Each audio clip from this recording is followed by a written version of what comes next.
বিভিন্ন সাংবাদিকরা আমাকে জিজ্ঞাসা করেছিলেন, প্রশ্ন করেছিলেন যে সায়ন, তোমাকে তমলুকে পাঠানো হয়েছে, তমলুকের প্রার্থী করা হয়েছে, ওটা অধিকারী গড়, তুমি পারবে তো? সেই সাংবাদিকদেরকে দাঁড়িয়ে বলে এসেছিলাম, ওটা যদি আজকে অধিকারী গড় হয়, 4ই জুনের পরে ওটা মানুষের গড় করে দেব।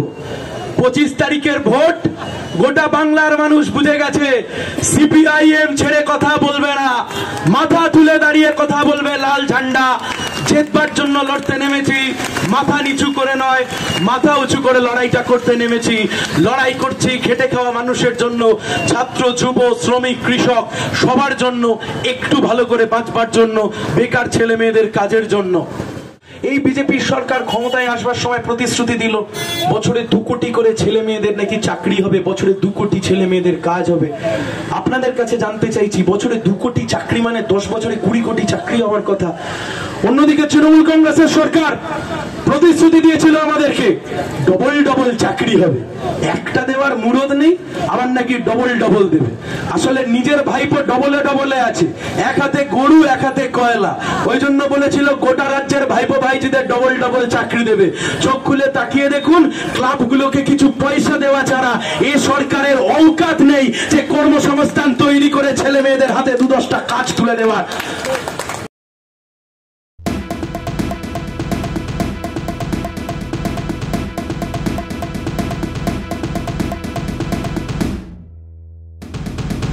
সিপিআইএম এর নেতৃত্ববৃন্দ, বামফ্রন্ট এবং জাতীয় কংগ্রেসের নেতৃত্ববৃন্দ, আমার তেমাথা অঞ্চলের সমস্ত ব্যবসায়ী বৃন্দরা, যত দূর অব্দি আমার কথা শুনতে পাচ্ছেন, একপাশে চাকবেড়িয়া, পিছনে দিদিমণি স্টপেজ, বাদিকে রামকমল, যত দূর অব্দি আমার মাইকের আওয়াজ শোনা যাচ্ছে, পথ চলতি সমস্ত মানুষজন, আমি সায়ন ব্যানার্জি আপনাদের সবাইকে শুভেচ্ছা, অভিনন্দন, ভালোবাসা এবং শ্রদ্ধা জানাচ্ছি। আজকে 28 তারিখ, আর কয়েকদিনের মধ্যেই ভোট, আর কয়েকদিনের মধ্যেই ভোটের রেজাল্ট বেরোবে। 6ষ্ঠ দফার নির্বাচন শেষ হয়েছে।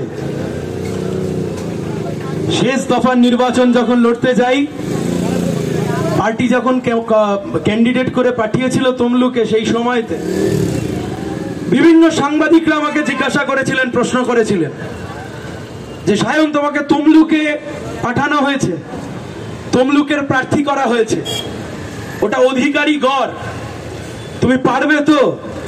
সেই সাংবাদিকদেরকে দাঁড়িয়ে বলে এসেছিলাম, ওটা যদি আজকে অধিকারী গড় হয়, 4ই জুনের পরে ওটা মানুষের গড় করে দেব।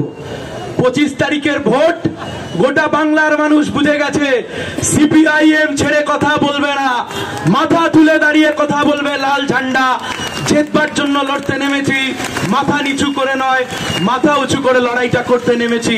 লড়াই করছি খেটে খাওয়া মানুষের জন্য, ছাত্র, যুব, শ্রমিক, কৃষক সবার জন্য, একটু ভালো করে বাঁচবার জন্য, বেকার ছেলে মেয়েদের কাজের জন্য।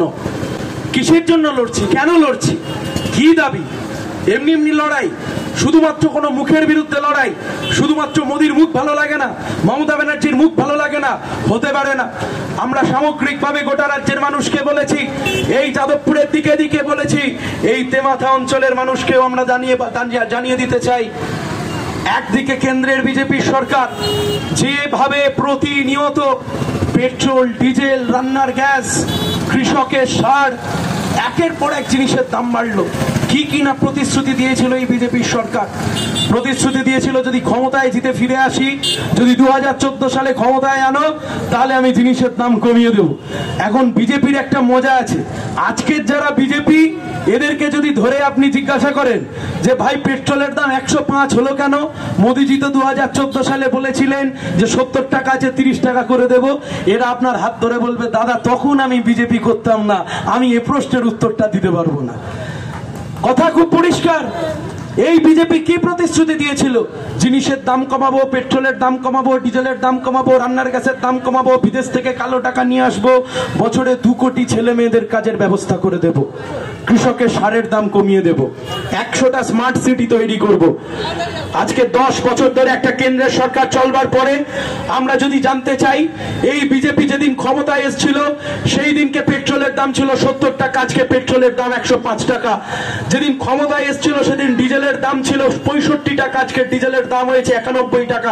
যেদিন ক্ষমতায় এসেছিল সেদিনকে রান্নার গ্যাসের দাম ছিল 350-400 টাকা, আজকে রান্নার গ্যাসের দাম বাড়তে বাড়তে করেছে 1050 টাকা। কোথায় যাবে সাধারণ মানুষ? আমরা আপনাদের কাছে জানতে চাইছি, যত দূর অব্দি আমার মাইকের আওয়াজ গিয়ে পৌঁছচ্ছে, আপনাদের কাছে প্রশ্ন রাখছি, ভারতবর্ষ মানে কেবলমাত্র 2-10টা কোটিপতি নয়, ভারতবর্ষ মানে কেবলমাত্র 2-10টা আম্বানি আদানি নয়। এ দেশ মুটে মজদুর, 100 দিনের কাজ ঠিকা শ্রমিক, যারা দিন নুন আনতে পান্তা ফুরায়, মাথার ঘাম পায়ে ফেলে, এ দেশটা সবার। যেভাবে মোদী সরকার শেষ 10 বছর ধরে জিনিসের দাম বাড়ালো, সাধারণ খেয়ে পড়ে বেঁচে থাকা মানুষ আমরা কোথায় যাব? কি বলেছিলেন? একদিকে কেন্দ্রের সরকার তারা রান্নার গ্যাসের দাম বাড়িয়ে 1050 করছে, আর একদিকে তৃণমূল কংগ্রেসের সরকার চুপি সারে বিদ্যুতের দাম বাড়িয়ে দিল। এই মিটিং এ ওঠবার আগে আমার পকেটে একজন কমরেড একটা বিল দেখিয়ে দিয়ে গেলেন, দেখিয়ে বলল যে এই বিলটা মানুষকে দেখিয়ে বলো যে বিদ্যুতের দাম কি বেড়েছে। আমি শুধু তাকে একটাই কথা বললাম যে বিদ্যুতের দাম কি বেড়েছে তার জন্য কাগজ দেখাতে হবে না, 3 মাস পরে নতুন যে বিল আসবে হাড়ে হাড়ে বুঝতে পেরে যাবে। পরিবর্তনে মমতা ব্যানার্জির সরকার শেষ 2 থেকে 3 সপ্তাহের মধ্যে ইউনিট প্রতি বিদ্যুতের দাম বাড়ালো। একদিকে বিজেপি রান্নার গ্যাস, অন্যদিকে তৃণমূল বিদ্যুতের দাম। যে সরকার মানুষের বিরুদ্ধে রায় ঘোষণা করে, যে সরকার জনবিরোধী নীতি ঘোষণা করে, সেই সরকারের ক্ষমতায় থাকার কোনো নৈতিক অধিকার থাকতে পারে না। সময় ঘনিয়ে আসছে, এ সরকারকে বিদায় ঘন্টা জানাতে হবে। প্রশ্ন করবেন না আজকে কিসের জন্য লড়ছি? শুধুমাত্র সায়ন ব্যানার্জি সাংসদ হবে বলে লড়ছে, সুজন চক্রবর্তীরা সাংসদ হবে বলে লড়ছে, সৃজন সাংসদ হবে বলে লড়ছে না। কোথায় যাবে আমার বয়সী ছেলেমেয়েরা যারা পড়াশোনা শিখলো? আমার এলাকার ছেলেমেয়েরা, কেউ জাফরপুর, কেউ প্রসাদপুর, কেউ কালিকাপুর, কেউ পিছনের বাসন্তী দেবী স্কুলে পড়াশোনা করলাম, কেউ সুশীলগড়ে পড়াশোনা করলাম কলেজে, কেউ সোনারপুর মহাবিদ্যালয়তে পড়াশোনা করলাম, আমি নিজে ব্যক্তিগতভাবে পাশের ল কলেজে পড়াশোনা করলাম। দিকে দিকে যেভাবে বেরোজগারি বাড়ছে, কর্মসংস্থান যেভাবে কমছে, আমার বয়সী ছেলেমেয়েরা কোথায় যাবে? এই বিজেপির সরকার ক্ষমতায় আসবার সময় প্রতিশ্রুতি দিল বছরে 2 কোটি করে ছেলে মেয়েদের নাকি চাকরি হবে, বছরে 2 কোটি ছেলে মেয়েদের কাজ হবে। আপনাদের কাছে জানতে চাইছি, বছরে 2 কোটি চাকরি মানে 10 বছরে 20 কোটি চাকরি হওয়ার কথা। অন্যদিকে তৃণমূল কংগ্রেসের সরকার প্রতিশ্রুতি দিয়েছিল আমাদেরকে ডবল ডবল চাকরি হবে, একটা দেওয়ার মুরদ নেই, আবার নাকি ডবল ডবল দেবে। আসলে নিজের ভাইপো ডবলে ডবলে আছে, এক হাতে গরু এক হাতে কয়লা। ওই জন্য বলেছিল গোটা রাজ্যের ভাইপো ভাইজিদের ডবল ডবল চাকরি দেবে। চোখ খুলে তাকিয়ে দেখুন, ক্লাবগুলোকে কিছু পয়সা দেওয়া ছাড়া এ সরকারের অওকাত নেই যে কর্মসংস্থান তৈরি করে ছেলে মেয়েদের হাতে 2-10টা কাজ তুলে দেওয়ার। প্লিজ চুরি করবেন না। একজন কন্টেন্ট ক্রিয়েটার অত্যন্ত কষ্ট করে তার কাজকে এগিয়ে নিয়েছে, তাই তার কাজকে সাপোর্ট করুন, তার কাজকে ভালোবাসুন, কিন্তু তার কাজ নিজের চ্যানেলে তুলে দেবেন না। কারণ জানবেন পাইরেসি কিন্তু একটা অত্যন্ত দণ্ডনীয় অপরাধ। আপনারা দেখছেন আওয়াজ, রোজকারের হক কথা। For more updates about Awaaz, please subscribe our YouTube channel Rajasekhar thali.